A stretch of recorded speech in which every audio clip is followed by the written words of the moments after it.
My whole family disowned me after I was falsely accused of sleeping. Can you imagine losing your entire family, your closest friends, and your whole life, all because of a vicious, baseless lie? A lie so perfectly designed it shattered your world, leaving you utterly alone. That was my reality, a living hell that began just a few years ago. My name is Alex, and my story, this nightmare, kicked off about 3 months before my cousin Ethan's wedding. I was actually honored to be a groomsman, looking forward to celebrating with him and Chloe. Chloe wasn't just Ethan's fiancée. She was one of my best friends, practically a sister, ever since we were toddlers splashing in sprinklers. Life felt normal, full of promise. Then came the wedding day. I was busy, directing guests, feeling the buzz of excitement. Suddenly, Ethan burst in. He wasn't alone. A whole group of groomsmen and other guests trailed behind him, their faces contorted with anger. Ethan's eyes locked on mine, and he snarled, "Alex!" Before I could even mumble a confused reply, it happened. Bam! A punch landed square on my face. Then bam! Bam! A dizzying combo. He was screaming, "How could you do this? I know everything!" As his fists kept finding their target, the groomsmen finally managed to yank him off me. I stumbled back, my mind reeling, utterly astonished. What in the world was happening? What had I done? They quickly ushered me out of the room, leaving me with a throbbing face and 1,000 unanswered questions. My next stop was the clinic. My lip was swollen, my nose was bleeding, and my left eye was already turning a nasty shade of black and blue. The doctor patched me up, offering to help me press charges, but all I could focus on was why Ethan had completely lost it. As I sat there, my phone buzzed. It was a text from my dad. "Wedding is off. You have till the end of the day to get your belongings out of the residence." What the actual hell? I hadn't lived with my parents for months, but I still had some stuff there. That text felt like another physical blow. I rushed straight to their house, desperate for an explanation. When I walked through the door, my parents and siblings stared at me, not with concern, but with cold, hard judgment, like I was some kind of criminal. It was in that moment, in their silent accusations, that the horrific truth dawned on me. I was being accused of sleeping with Chloe, Ethan's future wife. My blood ran cold. "What?" I yelled, instantly denying it, but no one listened. My brother just slammed a bag of my belongings at my feet, the thud echoing the finality of their decision. "Get out," he spat. "Don't ever return." I was absolutely disoriented, reeling from the betrayal, not knowing where any of this was coming from. I tried to call Ethan, hoping to plead my case, but he had blocked my number. Calling anyone else in the family resulted in angry shouts or immediate hang-ups. Finally, in desperation, I called Chloe. Our initial conversation was a catastrophe. We both screamed, hurled accusations, and blamed each other. But as we slowly calmed down, a terrifying realization settled over us. Something was deeply, terribly wrong. We were both caught in a trap, but we had no idea who had said it or why. To avoid making things worse, we agreed not to meet in person, instead opting to text and email, trying to piece together the fragments of our shattered lives. But no matter how hard we tried, we kept hitting dead ends. Everyone believed we were having an affair, yet when we demanded proof, they remained infuriatingly silent. When I finally got a hold of Ethan, his only demand was for me to provide proof that I hadn't slept with Chloe. It was absurd. My family cut me off completely. Acquaintances turned their backs, walking away as if I carried some plague. Even my favorite coffee shops and local pubs, places where I'd spent countless hours, refused to serve me. It turned out Ethan had connections everywhere, and he wasn't afraid to use them. Chloe was experiencing the same nightmare. After Ethan moved out of her apartment, her family abandoned her. Her friends evaporated, and her coworkers made her life a living hell. I couldn't stand it any longer. I told Chloe I was leaving this dead-end town, this suffocating prison of lies. She agreed. We both decided it was best to go our separate ways, to find new beginnings somewhere else, far from the whispers and the accusations. By the way, if you're still with me, still hooked on this unbelievable ride, make sure to hit subscribe and turn on notifications. More stories, just as wild as this one, are coming your way. 5 years flew by. 5 years since I last had a proper conversation with my family. 5 years since my cousin Ethan's almost wedding and the fabricated accusations that ripped my life apart. Back then, I tried everything to clear my name, begging them to believe me, but it was pointless. So, I packed my bags, left everything behind, and moved away. Chloe went through the exact same nightmare. Her family also swallowed the lies whole and disowned her, so she too started over, but in a different state. The constant accusations and the sheer exhaustion of it all made me break off almost all contact with my old life, except for Chloe. She was the only one who truly understood the depth of what I'd endured. We kept in touch through social media and the occasional phone call, but that was it. For the past 3 years, I've been incredibly lucky to be with Olivia, an amazing woman. I laid it all out for her, every painful detail about Chloe and me. Surprisingly, even though they've never met in person, Olivia and Chloe get along brilliantly. They even share a mutual love for the Hunger Games. Every other week, they hop on Zoom, sipping wine, snacking, and chatting about books and life. It's genuinely amazing to see. Olivia and I have even been invited to Chloe's wedding next month, which will be the first time I've seen Chloe in 5 long years. And I have big plans of my own. I'm going to propose to Olivia. Not at the wedding. I don't want to steal Chloe's thunder, but the prospect of sharing my life with Olivia grows stronger with each passing day. So, why am I telling you all of this now?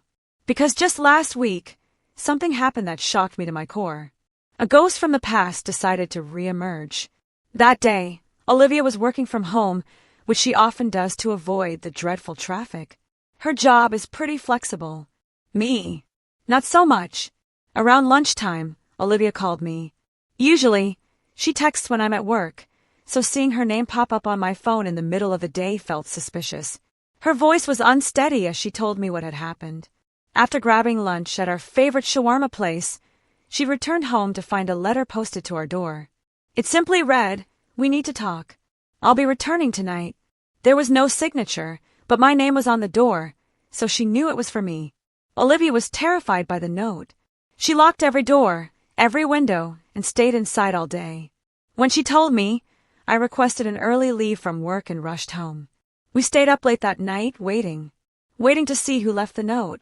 And even though I didn't think it was necessary, I didn't say anything when Olivia grabbed a baseball bat and placed it next to the couch. She was clearly on edge, and I didn't want to make things worse. But no one came. The night was eerily silent.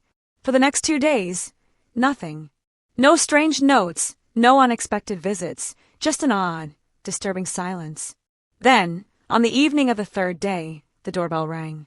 I opened it to find a man standing there, looking utterly exhausted, as if he hadn't slept in days. He smelled faintly of alcohol. "Hey, Alex," he began, his voice raspy and sickeningly familiar. "Long time no see." A cold shudder rushed down my spine the moment he spoke. I recognized the person standing in front of me as Ethan. Honestly, I didn't want to let him in. The last time we spoke, he almost hurled a beer glass at my face. So, when he popped up unexpectedly, I wasn't exactly rolling out the red carpet. Our conversation went something like this. "Ethan, Alex, won't you invite me in?" Me, "No, I don't think that's going to happen." Ethan, "Okay, fair enough. I came to apologize. I know the truth now." Me, "I accept your apology. Goodbye." I was about to slam the door shut, but he wouldn't give up that easily. "Ethan, wait. Are you not going to let me explain?" Me, "Not really." An explanation would have been incredibly useful back then, you know, before everyone I cared about turned their backs on me. But what good will it do now, Ethan? Ethan, all right, you have a point, but I'd still like to apologize to Chloe. Can you give me her contact information? Me, "I could, but I'm not going to." Ethan, "Come on, Alex, I just want to apologize to her." Me, "I'll tell her you're trying to reach out. If she wishes to talk, she will contact you directly. But you should keep away from her." That was all I had to say. I slammed the door shut and walked away. Through the door, I heard him cry, "Unblock your mother. She wants to speak to you." I didn't respond. Instead, I went straight to the living room where Olivia was waiting. I told her everything that had just transpired, and we both agreed that the first step should be to call Chloe. If anyone needed to know about Ethan's reappearance, it was her. When I called, Chloe was astonished, and she made it absolutely clear that she did not want Ethan to get her contact information, which I assured her I would never, ever give him. It took me a few days to decide what to do about my mother. Finally, I unblocked her number and texted her a simple message. Heard you wanted to talk. A few minutes later, my phone buzzed with an incoming call. I let it ring and ring. Then I texted back. Text only. No calls. She replied quickly. Mom, we know you spoke with Ethan. We want you to come home. Me, I am at home. Mom, you understand what I mean. We'd like to apologize and welcome you back to the family. Me, I accept your apology. I am staying here. Mom, we just want to make things right. Me, I will think about it. Goodbye. I realize it probably sounded callous, even cold, but when the people you care about most throw you away like garbage, it changes you fundamentally. Right now, I'm not ready to let my old life interfere with the incredible new life I've created here. Olivia, Chloe, her fiancé, and I are all on the same page about this. For the time being, nothing has changed. We've agreed to keep the past firmly in the past. We'll talk about it again after Chloe's wedding, but for now, remaining out of contact feels like the safest, healthiest option. Chloe's wedding was absolutely amazing. A day full of joy and love that she absolutely deserved after everything she's been through. After some long, agonizing conversations with Olivia, I decided to return to my hometown to meet with my family. It wasn't an easy decision, but I felt like I needed to close this chapter, one way or another. I had requested that Chloe's parents and Ethan attend the meeting. I also noticed a familiar bridesmaid sitting alone at Chloe's wedding, looking uneasy and withdrawn. I couldn't pinpoint why I thought she was significant until later, when I arrived at the meeting. When I walked into that room, my mother immediately tried to hug me, but I gently stopped her, keeping a safe, firm distance. Before anyone could even utter a word, I took out my phone, turned it on speaker, and placed it in my shirt pocket. Chloe's on the line, I stated, my voice steady. She's listening to everything, but her microphone is muted. If she wishes to speak, she will unmute. If she decides she is finished with this talk, she will disconnect. It is entirely her decision. Chloe's father frowned. Why isn't she here herself? I looked him directly in the eyes and said, because she informed me last week that she doesn't feel safe after what occurred 5 years ago. Could you blame her? Ethan didn't just punch me that day. He also smacked Chloe and didn't even give her the opportunity to defend herself. Hearing that, Ethan's face became ashen, and a murmur of concern swept through the room. Yet, they eventually began to describe what had truly happened. 2 years after the scandal, Ethan married Megan, the uneasy bridesmaid I had noticed at Chloe's wedding. Their marriage was rocky from the start, filled with constant arguments. During one of those bitter fights, about 6 months ago, Megan finally slipped up. She admitted that she had deliberately sabotaged Chloe's relationship with Ethan. She confessed to being the one who told Ethan that Chloe was having an affair with me. She claimed to have observed it. But in truth, she couldn't provide any evidence because she had made it all up. All of it. Her sole purpose was to tear them apart. When Ethan brought this accusation to the family, everyone believed him without question. They just assumed he wouldn't ruin his own wedding unless he had a very good reason. They took Megan's word as gospel. They didn't stop to talk to me or Chloe. They didn't give us a chance to explain or defend ourselves. And now, after 5 years, the truth had finally been revealed. And they wanted to apologize, to make things right, and to welcome us back into their lives. I sat there for a moment, letting the weight of what I'd just heard settle over me before turning my gaze to Megan. Let me get this straight, I began, my voice dangerously calm.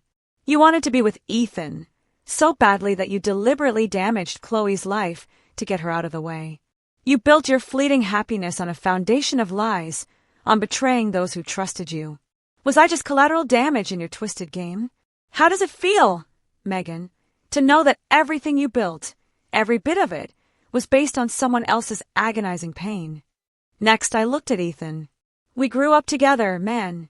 Chloe, you, and I felt like family even before we officially became one. But instead of coming to us, instead of asking us, you just believed her falsehoods. You tore our lives apart based on a lie. How could you do that? Finally, I addressed Chloe's parents and my own. To both of you, I will pose the same question. You raised us. I believed you knew who we were, what we stood for. But when that initial, baseless complaint was leveled, you didn't even engage in a civil conversation. You didn't believe we were worth the opportunity to defend ourselves. You basically assumed the worst, cast us aside like trash. How could you possibly do that? No one said anything. They just sat there in stunned, heavy silence. After what felt like an eternity, I continued, I know where I stand with all of you now. You made it abundantly clear 5 years ago that you didn't believe I was worth it. No phone call. No talk. You showed me my place, but that place isn't here. I paused, letting my words sink in. I cannot speak for Chloe. She will make her own decision on what happens next. If she accepts your apologies, she will contact you, but do not hold your breath. As for me, I'm finished. I'm returning to my true home, the life I meticulously built after all of you abandoned me.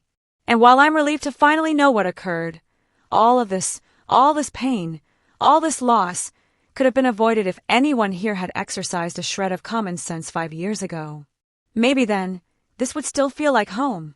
I stood up, walked out, and blocked their phone numbers again. Then I contacted Chloe to make sure she hadn't missed anything crucial. We both decided, independently, that this was the end of the line. We would keep out of communication with everyone involved.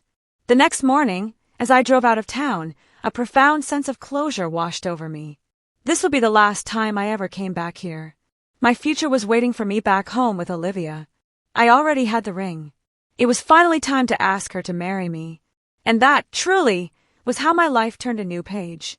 After all the pain and loss, all the betrayal, I found something genuine, something real. I learned that family isn't always blood, but the people who love and accept you unconditionally, the people who stand by you when the world turns its back. I learned that the truth always wins, always claws its way to the surface, even if it takes a long, agonizing time. And most importantly, I learned that no matter what life throws at you, no matter how utterly it shatters your world, you can always stand up, dust yourself off, and build a better, stronger, more beautiful life. So, after hearing my story, I have to ask you, what would you have done in my place? Would you have found forgiveness, or would you have, like me, chosen to permanently close that chapter? Tell me what you think in the comments below. I really want to hear your thoughts.